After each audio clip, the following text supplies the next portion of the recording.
সুলাইমান নবী রওনা করলেন। আল্লাহর নবী সহিহ বুখারীতে বর্ণনা করতেছেন, ইমাম ইবনে কাসির আল বাদায়াতে বিশুদ্ধ সনদে লেখেন, সুলাইমান আলাইহিস সালাম রওনা করলেন উম্মত নিয়া। কিছু দূর যাওয়ার পরে দেখে সুলাইমান একটা ব্যাঙ দুই পায়ের উপরে ভর দিয়া, ব্যাঙের দুইটা হাত আল্লাহর আসমানে বাড়াই দিয়া আল্লাহরে বলে, ইয়া রাব্বি, আমরা রে ব্যাঙ বানাইছো, পানি ছাড়া বাঁচতে পারি না আল্লাহ, পানি ছাড়া ভালো লাগে না, বহুদিন তুমি বৃষ্টি দাও না গো আল্লাহ। আল্লাহ আমরা রে ব্যাঙ বানাইছো, তোমার মাখলুক বানাইছো আল্লাহ, তুমি বৃষ্টি না দিলে কোথায় বৃষ্টি পাবো আল্লাহ। আল্লাহ বৃষ্টি দিয়ে আমাদের কলিজা ঠান্ডা বানাও, বৃষ্টি ছাড়া আমরা ব্যাঙ বাঁচতে পারি না আল্লাহ, পানি দাও।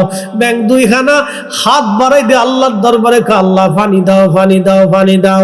সুলাইমান এই দৃশ্যখানা দেখে মুস্কি মুস্কি হাসে। এইভাবে নাকি রব্বি কারীম পানি দাও।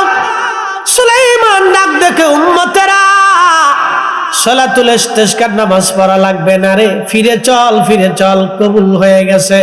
বলে হুজুর নামাজও পড়লাম না, দোয়া করলাম না, বৃষ্টি কেমনে হবে?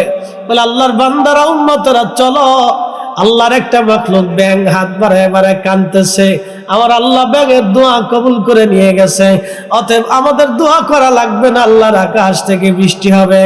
আপনি ভাবেন বৃষ্টি আল্লাহ আপনাদেরকে দেয় না, ব্যাঙের দোয়ায় বৃষ্টি হয়, গরুর দোয়ায় খাবার হয়, বিড়ালের দোয়ায় আপনি বাড়ি খাবার পান, বিড়ালের দোয়ার কারণে আপনার ঘরে মাছ আল্লাহ পাঠায়।